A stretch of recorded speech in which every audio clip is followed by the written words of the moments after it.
Hola, bienvenidos a este estudio de la serie de las iglesias del Apocalipsis.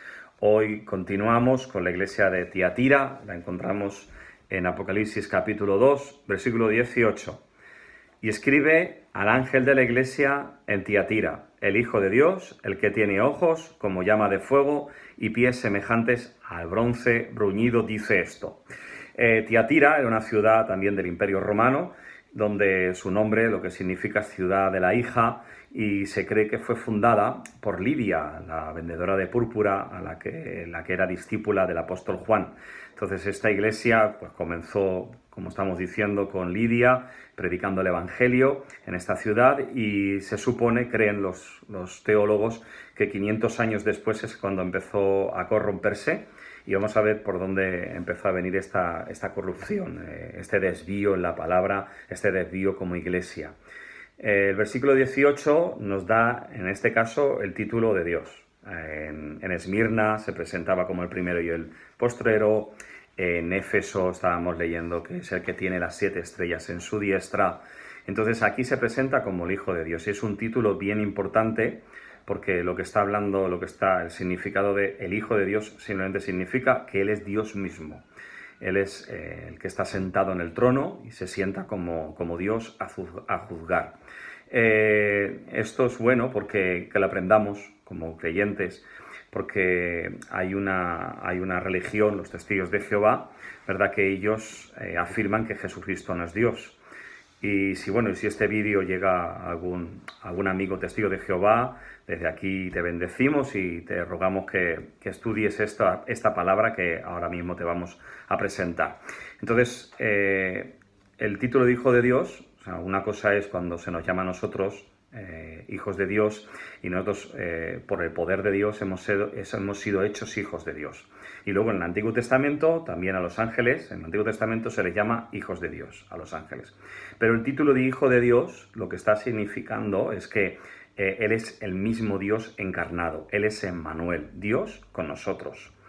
Voy a darte dos versículos bíblicos, hay muchos más, pero con estos dos, no te voy a dar uno, sino dos, para que esta enseñanza sea fiel, ¿verdad? Y no dar un solo versículo, sino darte dos.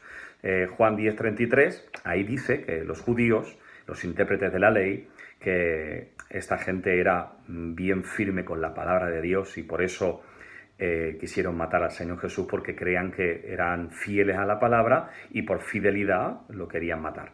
Entonces, cuando le están diciendo que van a matarlo, dicen: no te queremos matar por ningún milagro, ni por ninguna sanidad, ni nada por el estilo. Te queremos matar porque tú, siendo hombre, te haces Dios. ¿Y cómo fue esto? Porque Jesús se declaró Hijo de Dios. Y al decir esto, inmediatamente los judíos están interpretando correctamente que Él se está llamando a sí mismo Dios. Y como ellos saben que solamente hay un Dios, y todo el que diga que es Dios, a ese hay que apedrearlo, pues ya se disponían a matar a Jesús por esta razón. Entonces, este versículo 10:33 te demuestra de que Jesucristo es Dios. Pero también te voy a dar otra cita, Tito 2:13, el cual dice: nuestro gran Dios y Salvador Jesucristo. Ahí presenta a Jesús como nuestro gran Dios. Y dice la palabra, dice la Torá, dice la ley de los 10 mandamientos, que solamente hay un Dios. Entonces, a Jesús ahí se le está otorgando el título de Hijo de Dios, que es Dios mismo, el que se sienta en el trono para juzgar, es Dios. Lo demostramos así con estos dos versículos. Continuamos. Él dice también que tiene los ojos de fuego. Al decir que tiene ojos de fuego, los ojos es para mirar, es una mirada, es la visión, y quiere decir que su visión lo atraviesa todo. No hay nada escondido que Él no conozca. El fuego lo quema todo, lo atraviesa todo. Puede con todo el fuego. Cuando un fuego empieza a arder en un monte, no hay posibilidad de pararlo.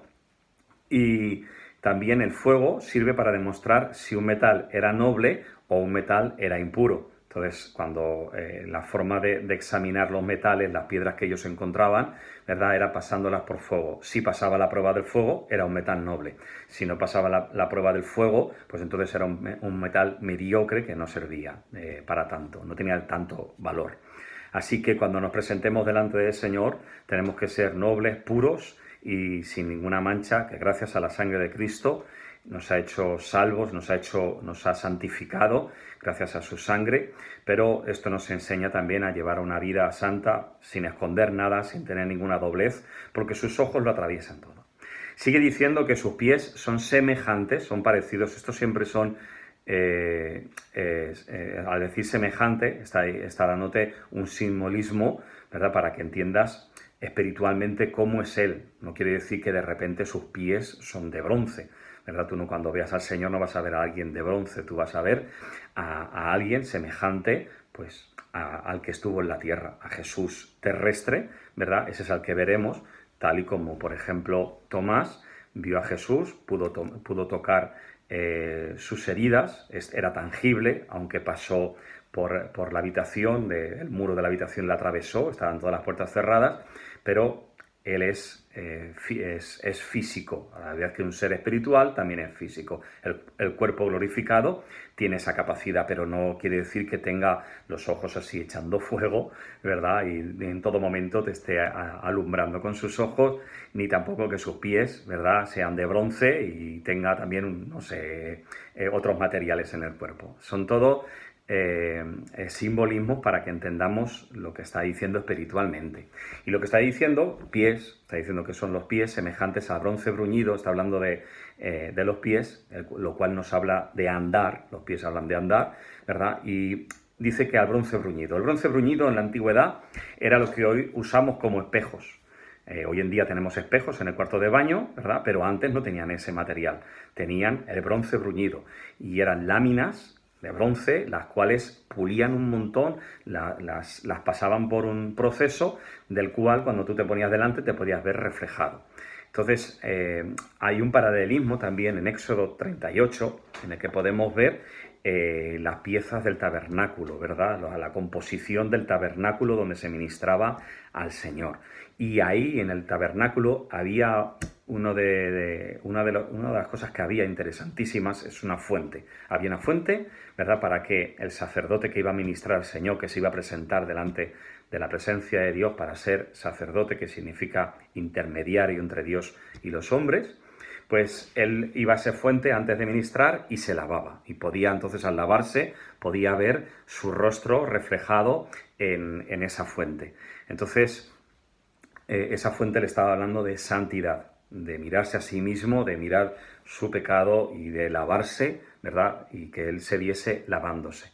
Hoy en día creemos en el nombre de Jesús que por su sangre hemos sido lavados, esa es la fuente que nos ha lavado todo pecado en nosotros. Y hablando de los pies, ¿verdad? Entonces lo que está diciendo es que cuando estás delante de él, esos pies como espejo, ¿verdad?, que es lo que significa bronce bruñido, están reflejando nuestro caminar en Cristo. Entonces, a esta iglesia le está diciendo, yo estoy viendo tu caminar, o sea, no te puedes esconder de mí, tu caminar queda reflejado en mí, porque Él es como un espejo y se refleja todo.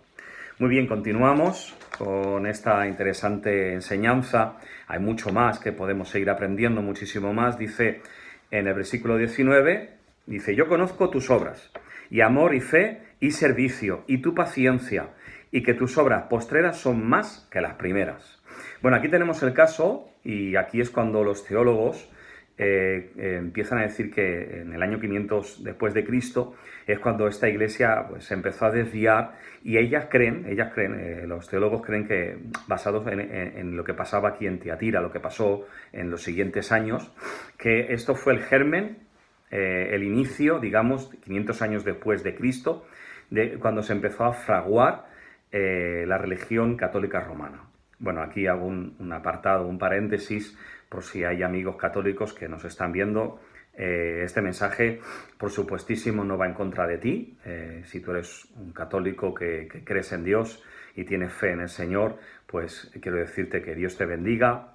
No venimos aquí a atacarte a ti, sino a darte un consejo bíblico, a compartir la palabra de Dios, y que como amigos podamos seguir descubriendo a Jesucristo, pero realmente a Jesucristo lo descubrimos en la palabra de Dios. Entonces este no es un ataque contra ti. Aquí vamos a estar descubriendo la historia, ¿verdad? Yo también vengo de una familia católica, ¿verdad? Mis padres y mi padre y mi madre eran católicos, los padres de mi esposa también católicos, ¿verdad? Entonces no tenemos nada en contra de la persona católica, sino en contra del engaño que la Iglesia Católica ha provocado, ¿verdad? Entonces, lo que intentamos hacer es llevar a la gente a la verdad. ¿Por qué? Porque Jesús dijo que la verdad nos hará libres, así que te tengo que predicar la verdad. Entonces, aquí estamos viendo ya el germen, cómo empezó todo, porque estos empezaron con obras, pero dice que sus obras últimas eran aún mayores que las primeras.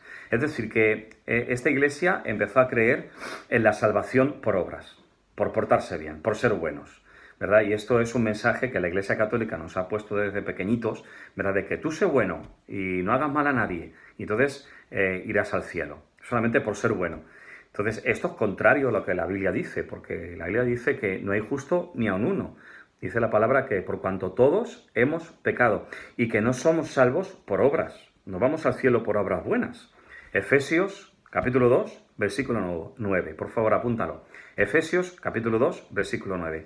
Nadie es salvo por obras, sino por fe en el Hijo de Dios. Entonces, nadie puede ser salvado por portarse bien, porque la Biblia declara que no hay justo ni a uno. Cuando a Jesús alguien le dijo, maestro bueno, él enseguida respondió algo. ¿Por qué me llamas bueno? Si solamente hay uno bueno, que es mi Padre Celestial. Él en ese momento estaba tomando el papel de hombre, él era todo Dios y todo hombre, y tomando el papel de hombre no estaba consintiendo que se le llamase bueno, para esa razón, para enseñarnos de que solamente hay uno bueno, que es Dios. Entonces, si es por bueno, nadie va al cielo. Entonces, ¿por qué uno puede ir al cielo? Porque tiene un encuentro con Jesucristo, porque ha nacido de nuevo, que es lo que Jesús intentó explicarle a aquel tan gran religioso Nicodemo. Era alguien religioso, alguien que creía mucho en Dios, muy fiel, era una buena persona, pero le dijo, si no nacieres de nuevo, no entrarás en el reino de Dios.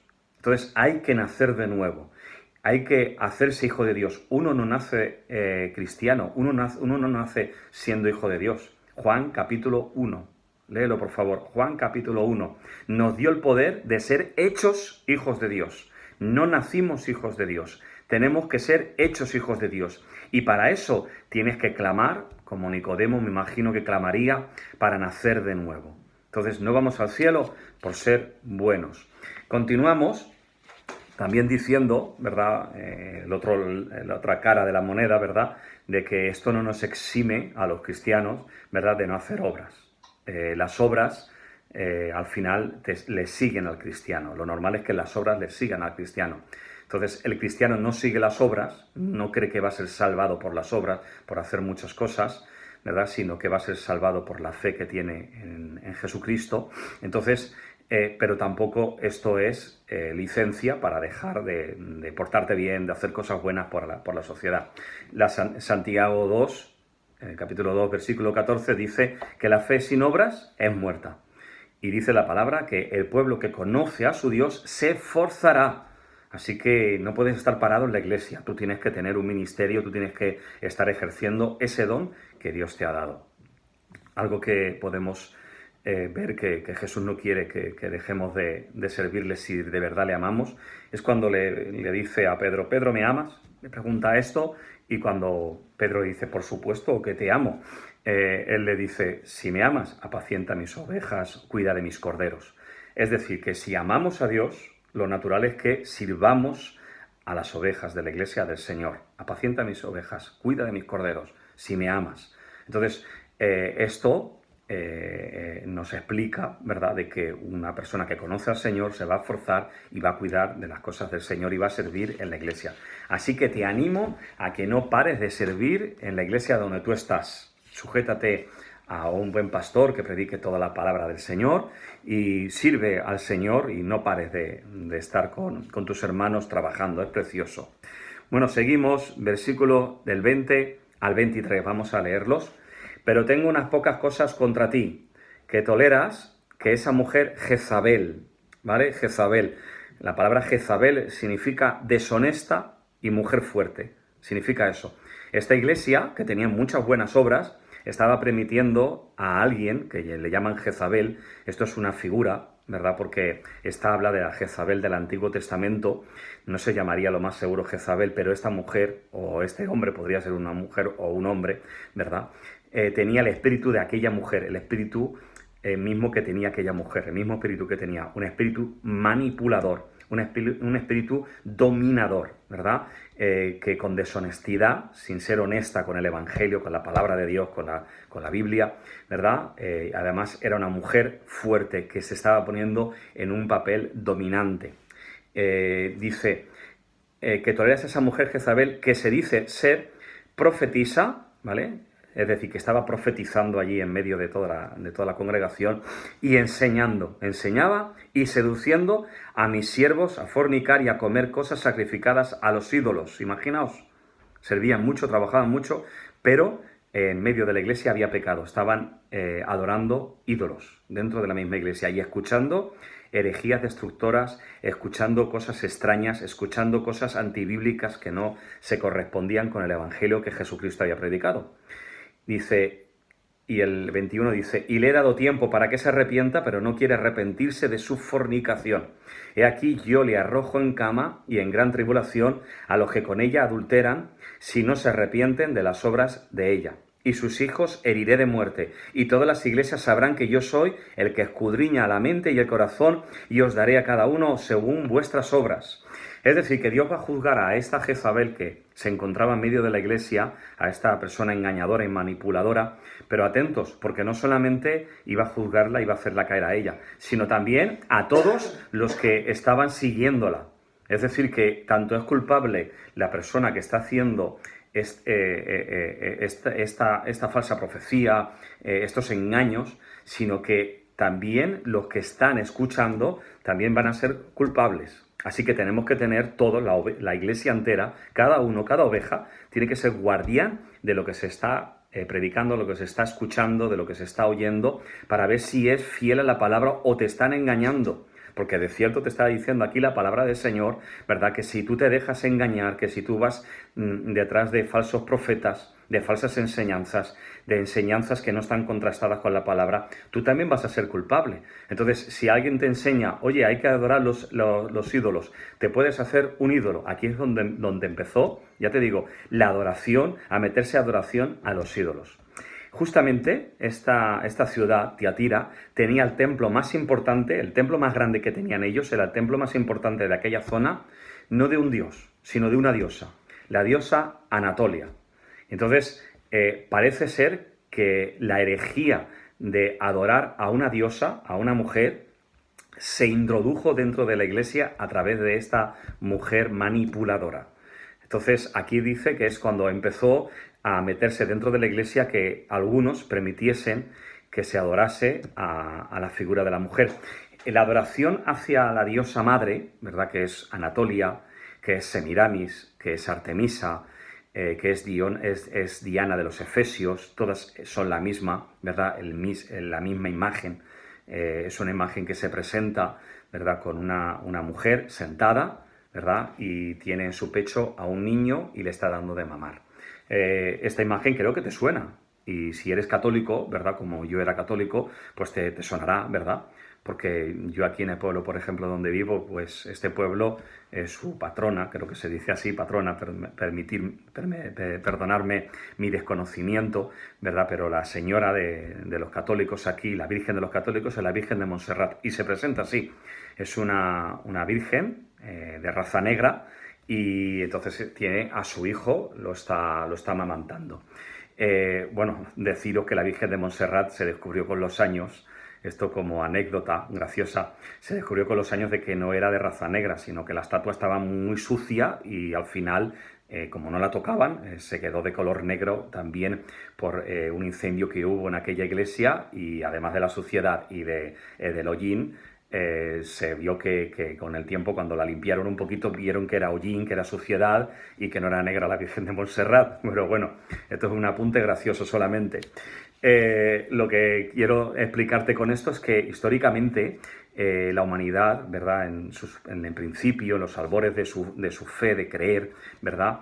En el culto pagano siempre han adorado a la diosa madre, la diosa naturaleza, y siempre se ha representado de la misma forma. Semiramis, la antigua diosa, se le representaba así. Entonces, es la misma imagen que la Virgen María. Entonces, los cristianos, los evangélicos, es una mentira eso de que no creemos en la Virgen María. Nosotros creemos que es la madre de Jesús, por supuesto, que fue un ejemplo, que Dios la escogió como alguien, como virgen, como una persona santa que buscaba a Dios, era un ejemplo de mujer y que Dios la escogió. Lo que no hacemos es adorarla, no nos postramos ante ella, porque Deuteronomio capítulo 5 y Éxodo capítulo 20, ahí están los mandamientos, y el mandamiento dice que no te harás ninguna imagen, ni de hombre ni de mujer, que no te arrodillarás ante ellas, que no las venerarás, que no te postrarás ante ellas, no pondrás tu fe en nada ni en nadie que no sea Dios.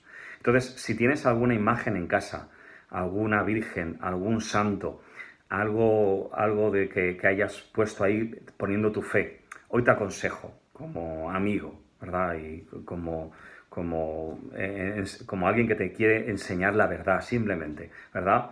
Renuncia a eso, renuncia a la adoración, a los ídolos. Si comprobamos la palabra, nadie adoraba a la Virgen María. De hecho, estaba en el capítulo 1 de Hechos, ahí estaba María después de que Jesús hubiese resucitado, y dice que estaba María, los discípulos, la gente que se había convertido, estaban adorando todos a Dios, nadie adoraba a la Virgen María. Como te digo, es un ejemplo, ¿verdad? Entonces, si tienes alguna imagen, deséchala de tu casa, quítala de tu casa, ponte, si tú quieres, alguna imagen de un cuadro de pájaros o de mar o algo así que te dé paz, y adora a Jesucristo, adora a Dios, adora al Espíritu Santo. Él es nuestro abogado, dice, si pecareis, abogado tenéis a Jesucristo. La palabra de Dios dice en Timoteo, dice que solamente hay un mediador entre Dios y los hombres, Jesucristo. Solo hay un mediador, dice la palabra, solo hay un camino, y se llama Jesucristo. Él es suficiente para salvarte, para sanarte. Él es suficiente para proveerte de todo. No te hace falta ir a ninguna imagen. Si María estuviese aquí presente, ella te diría, a mí no me busques, busca a aquel que tiene el poder para salvarme. Con mucho amor te digo esto, que quede bien claro, pero aquí queda bien claro en la palabra de Dios que empezó aquí la adoración. Entonces, como vieron que a la diosa Anatolia pues no podían meterla dentro de la iglesia, al final con los años, 500, 600 años después, la Iglesia Católica ya empezó a permitir que se adorase a la Virgen María, porque el pueblo, el mismo pueblo, estaba pidiendo adorar a la diosa madre en diferentes puntos, y era un conflicto para ellos, para los curas, para los obispos era un gran conflicto, porque la gente quería seguir adorando a la diosa madre, y al final la Iglesia Católica optó, ¿verdad?, para tener contento a todo el mundo, como muchas veces ha hecho con otros ejemplos que te podría decir, pues permitir que se adorase a la Virgen María en vez de a la diosa Anatolia o la Diana de los Efesios, perdonad, ¿verdad? O Semiramis, pero son la misma y en la misma figura. Así que es una de las cosas que el Señor te está diciendo, que te arrepientas, arrepiéntete de la adoración a los ídolos, a las imágenes, a algo, a alguien que no sea Dios. Solamente a Dios tenemos que adorar. Entonces, como te he dicho, seguimos con este estudio. Entonces, esta mujer había tomado un papel que no le correspondía, ¿verdad? Era una mujer controladora que estaba a los siervos, a los hombres, a la gente de allí y mujeres, las estaba controlando en vez de que el ángel de la iglesia, el pastor, dirigiese mediante mensajes de la palabra de Dios, de la Biblia, mediante mensajes de Dios, los enviase, los dirigiese el pastor. Se ve que esta mujer había tomado el poder. Y estos son las Jezabeles que no tenemos que permitir ni en las iglesias ni en las casas, ¿verdad? Se meten gente que no son el pastor, que no son ni evangelistas, ni misioneros, ni apóstoles, y lo vemos como empiezan a inducir al pueblo en visiones, en sueños, en cosas que no son bíblicas, para confundirlos. Entonces tenemos que atajar esto, y tenemos que atajar también el excesivo mando de una mujer dentro de la iglesia. Aquí vamos a parar, ¿vale? Para dejarme que me explique, ¿vale? El Señor lo que quiso es que en su palabra Él puso en la iglesia pastores. No vemos ningún caso de pastoras, vemos siempre el caso de pastores, ¿vale? Entonces tenemos que ser obedientes a la palabra de Dios, y si en una iglesia hay siervos y siervas, cada uno puede tener una función, Y la función de pastor es del hombre. Y su mujer, porque dice la palabra de Dios, que el obispo, que el que dirige la iglesia, ha de estar casado, que tiene que llevar bien su casa y sus hijos, porque si no lleva bien su casa y sus hijos, ¿cómo va a llevar la casa de Dios? ¿Verdad? Entonces, no deberíamos de poner a mujeres pastoras, pero mujeres misioneras, mujeres evangelistas, mujeres profetas, como las hijas de Felipe que profetizaban la palabra de Dios, ¿verdad? Como otros ejemplos, como aquella jueza Débora, ¿verdad? Entonces, creemos en la igualdad, pero no en el feminismo. Entonces, a esta Jezabel estaba tomando un poder de autoridad que no le correspondía. No tenemos que permitir esto. No tenemos que permitir ni el machismo donde el hombre tiene sometida a la mujer bajo un yugo de esclavitud, donde maltrata a la mujer y la trata como alguien inferior, como un ser inferior, como decía Gandhi. Puedes buscarlo en YouTube, ¿verdad? Que Gandhi decía que la mujer era un ser inferior. En el Islam vemos el papel de la mujer, un papel, pues casi ellos la comparan a veces, Mahoma la compara con un animal, impresionante, ¿verdad? Y no solamente ellos, sino alguien que a lo mejor te sorprende también, pero puedes buscarlo, un tal Charles Darwin. Él decía que la mujer estaba a la altura de los animales. Sí, Charles Darwin, el que creía en la evolución, él decía, este señor, que mucha gente pues, no cree en Dios creyendo sus teorías falsas, él decía que la mujer estaba un escalón por debajo del hombre. Entonces, no creo que Dios, este sea el pensamiento del Señor para la mujer. Cuando Dios crea al hombre, dice, creó al hombre y a la mujer y les dijo, sojuzgar. No dijo al hombre sojuzga, ni a la mujer sojuzga. No dio el papel de importancia ni a él ni a ella, sino a los dos juntos. Entonces, ni machismo ni feminismo. Eso no tiene que existir. En cuanto al papel de la mujer en la iglesia, como he dicho, simplemente ese apunte solamente de que es necesario de que en la iglesia sea un pastor, no pastora. Pero puede ser perfectamente una profeta dentro de la iglesia, una evangelista, una maestra. Nosotros tenemos en nuestra iglesia una gran maestra, ¿verdad? Y son de mucha edificación. O como, por ejemplo, Lidia, esta evangelista que fue a esta ciudad de Tiatira y predicando la palabra, pues fundó esta iglesia. Entonces, aquí aprendemos, y quería dejarlo claro, el punto de vista de Dios, el punto de vista de igualdad, ni machismo ni feminismo. Y luego otro punto que quería dejar claro es acerca de que está diciendo que profetiza y que están habiendo una falsa profeta, ¿verdad? Entonces, a las iglesias es donde vienen los falsos profetas, no lo vienen al mundo, vienen a la iglesia. Ahora vamos a ver puntos de cómo distinguir cuando alguien es un falso profeta de un verdadero profeta, porque existen los verdaderos profetas. Y la palabra de Dios muestra algunos, como por ejemplo Ágabo, como por ejemplo otros profetas como Jeremías y Isaías, ¿verdad? Y luego otros que en la Didaché cristiana, el libro de los padres apostólicos, hemos podido ver como había otros profetas, pero cumplían unos requisitos. Yo te voy a decir algo muy sencillo para descubrir un falso profeta. El falso profeta casi siempre apunta a él mismo.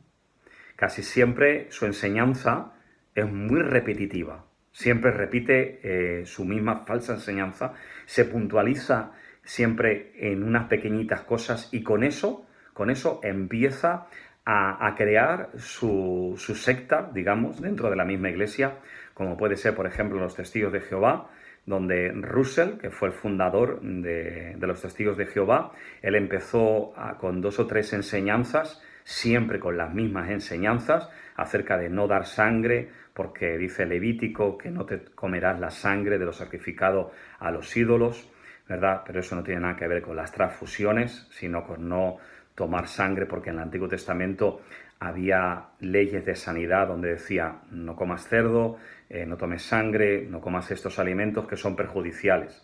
Después en el Nuevo Testamento el Señor ha dicho que Él lo ha limpiado todo. Podemos comer cerdo y sin ningún problema. Pero ahí está diciendo no comáis sangre, ¿verdad? Entonces, solamente con esta enseñanza repetitiva y con que Cristo poniéndole una fecha a la venida de Cristo. Empezó a decir, no me acuerdo qué año, imagínate, 1840, cuando se acercaba la fecha de 1840 y veía que él no se había muerto ni Cristo había venido, decía, bueno, Dios me ha hablado otra vez y no es en el 40, es en el 43. Y después en el 43 la volvió a cambiar. Yo no sé cuántas veces las cambió las fechas del advenimiento de Jesús. Puedes verlas en internet, asegúrate para que veas que no te estoy engañando, para que veas que esa profecía, ¿verdad? Y siempre son así, con pequeños puntos de doctrina que ellos tuercen y crean su secta. Entonces, el verdadero profeta de Dios, como dice el apóstol Pablo, no he rehuido de anunciaros todo el consejo de Dios, todo el consejo de la palabra del Señor, todo el consejo. Lo que me gusta, lo que no me gusta, las bendiciones por servir al Señor, por buscar a Dios, las maldiciones que hay por llevar un camino de perdición.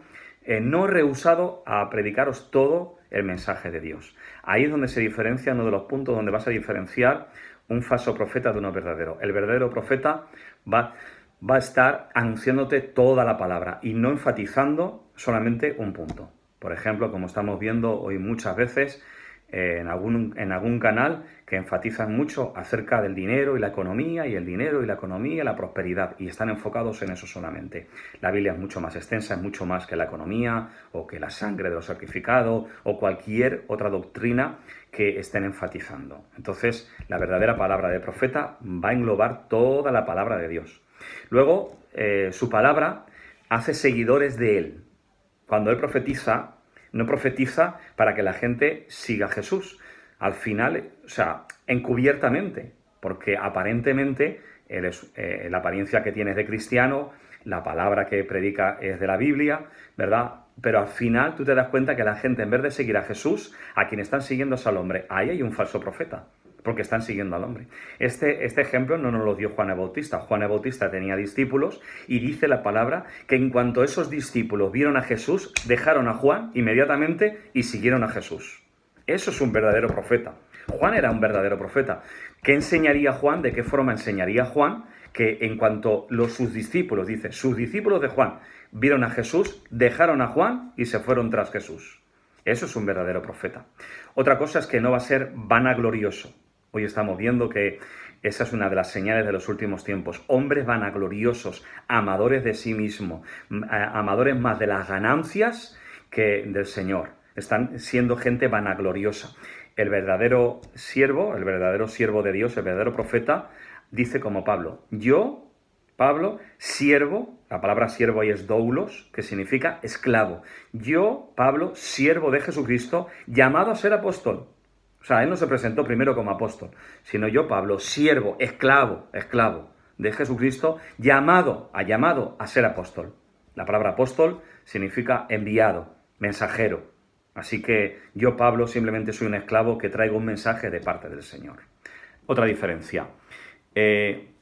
Alguna diferencia muy importante que me he dado cuenta estos últimos tiempos. Los falsos profetas, ¿verdad?, no tienen testimonio, ¿verdad? Tú te das cuenta de sus vidas y tienen un mal testimonio. Entonces, huye de estas doctrinas, huye de estas enseñanzas. Si seguimos en el versículo 24, dice, pero a vosotros y a los demás que están en Tiatira,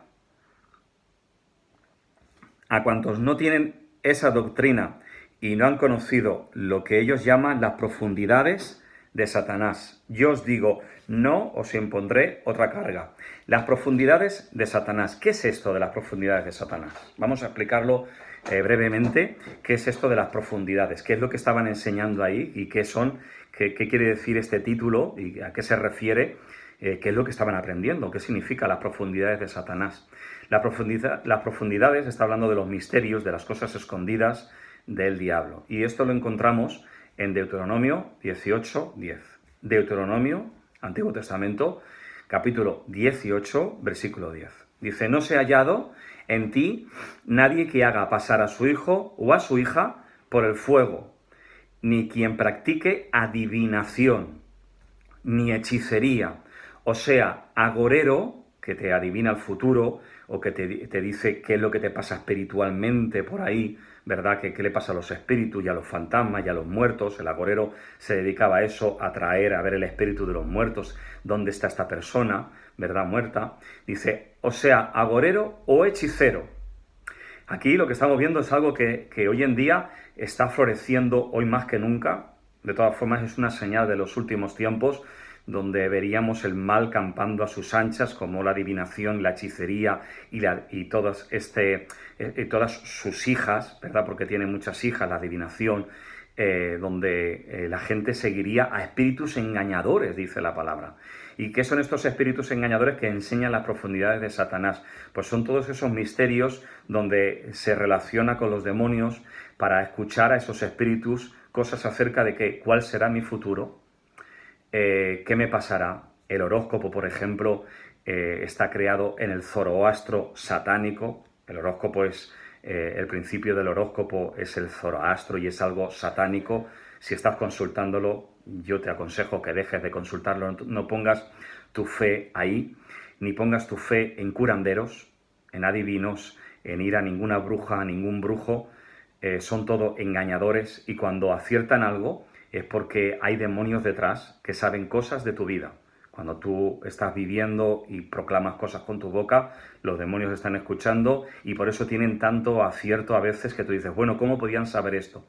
Si te das cuenta, todos los adivinos, agoreros y brujos de lo que saben es del pasado, porque claro, los demonios lo han vivido, han estado ahí presentes, son testigos de tu pasado, ellos lo saben muy bien de qué pie cojeamos cada uno, saben muy bien las debilidades de cada uno y por dónde meter el dedo en la llaga, pero ellos el futuro no lo aciertan tanto, ¿verdad? Y cuando aciertan es porque ellos, por ejemplo, pueden ver el cuerpo de un hombre por el interior, pueden ver que, por ejemplo, que hay un cáncer, y entonces ese adivino, bajo la influencia de ese demonio, puede decir a esa persona que ha ido, dice, su marido va a morir de tal, porque ese demonio está viendo, por ejemplo, un cáncer, ¿vale? Pero no aciertan ni el 90%, ¿verdad? Y podemos ver, por ejemplo, en programas de televisión donde han sido ridiculizados, como ese brujo que hay por ahí que se llama Rapel, al cual le preguntaron, ¿cómo cree usted que esta temporada quedará el Real Madrid? Y cuando él dijo, yo creo, y os lo digo seguro, creo que el Real Madrid ganará la Copa del Rey. Entonces le dijeron, para, porque al Real Madrid lo han echado de la Copa del Rey. Entonces no sigas por ahí. Entonces estamos viendo cómo más del 90 son errores, la gente se engañada, hay mucha gente, hoy estamos viendo en la televisión, cómo muchos están, incluso gente que es cristiana, dicen, sí, yo soy cristiano, pero van a escuchar adivinos, van al curandero. ¿No sabéis la de gente que conozco que ha ido al curandero? ¿Verdad? Ha llevado al curandero a su familiar por alguna enfermedad, algún dolor. Esa enfermedad, debido a esa magia satánica que hay en las profundidades de Satanás, ha sido opacada, ha sido ahí como quitada momentáneamente ese dolor, esa enfermedad, pero después esa persona ha tenido unos problemas gigantescos, unos problemas espirituales muy fuertes, unos problemas de depresión, problemas de angustias. En muchos casos, comprobado por mí, ¿verdad? Que los he vivido en personas que conozco, he visto como muchas de las personas que han ido a curanderos después han estado viendo visiones extrañas, han visto a muertos, han visto demonios, han visto espíritus, se sienten intranquilas. Por favor, deja esto. Estas son las profundidades de Satanás. Se quiere meter dentro de la misma iglesia, dentro de los creyentes. Abandona eso, pídele perdón al Señor por esto y dile, Señor Jesús, te pido perdón por haber consultado cualquier ocultismo. Me desato ahora mismo en el nombre de Jesús de todo espíritu, de toda adivinación, hechicería, y solamente reconozco a Jesucristo como mi Señor y al Espíritu Santo como el que me guía. Muy bien, pues ya acabamos también con el versículo 25, ¿verdad? Dice el versículo 25, vamos a leerlo. Pero los que lo tenéis, retenerlo hasta que yo venga. ¿Vale? Aquí nos sigue hablando la palabra de retener, de guardar, de ser precavidos, ¿verdad? De que no podemos ser gente negligente. Pero dice la palabra de Dios que el diablo viene a hurtar y a matar y a destruir. Fíjate que dice en el original, no dice robar en el original, texto bíblico original, dice hurtar. Y la palabra hurtar, un policía te la puede explicar muy bien, que no es el mismo delito para hurtar que para robar. robar es con intimidación, vienen con una navaja, vienen con una pistola y te quitan tu cartera. Hurtar es que tú por descuido dejaste la cartera muy cerca de un ladrón y el ladrón te la sustrajo. Eso es hurto y la pena no es tanto. Entonces, ¿por qué? Porque se considera de que tú eres un descuidado, ¿vale? Entonces, no es lo mismo hurtar que robar, entonces no permitas que te hurten, que te roben tu bendición. El versículo 26 dice, al que venciere y guardare mis obras, hasta el fin yo le daré autoridad sobre las naciones. Bueno, este es un versículo que también tiene mucho que ver, el 26 y el 27. Dice, y las regirá con vara de hierro y serán quebradas como vaso de alfarero, como yo también la he recibido de mi Padre. Estos son unos versículos que nos habla acerca de la autoridad que vamos a tener nosotros en el milenio, en el reino de Dios aquí en la tierra. Este versículo te atestigua de que tú eres alguien llamado a reinar sobre la tierra, en ese milenio donde después de irnos con el Señor en el arrebatamiento, volveremos con Él a reinar. Dice segunda de Timoteo 2:12 que reinaremos con Cristo. Esto es un referente para todos aquellos que estéis interesados en la vida después de la muerte, después del arrebatamiento, qué es lo que pasará en el milenio. Pues aquí tienes un ejemplo de que vas a reinar. Tú vas a regir sobre una zona donde el Señor te va a estar diciendo gobierna, juzga y defiende este territorio en el milenio. Interesantísimo, ¿verdad? Para poder seguir estudiándolo en los otros vídeos que tenéis acerca de señales antes del fin. Bueno, quiero que ya queda ya al final solo, 28 y 29, y le daré la estrella de la mañana. El que tiene oído, oiga lo que el Espíritu dice a las iglesias. Muy bien, pues hemos acabado, ¿verdad? Y aquí vamos a aprender de memoria, tenemos que aprender de memoria uno de ellos. Yo creo que el 26 es bien interesante, me lo apunto yo también para aprendérmelo. Versículo 26.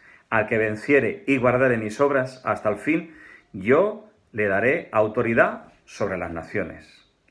Importantísimo, buenísimo este versículo de que al final nos habla de que Dios tiene preparado para nosotros su reino, para que podamos gobernar con Él. Él quiere compartir su gobierno contigo. Precioso es Dios.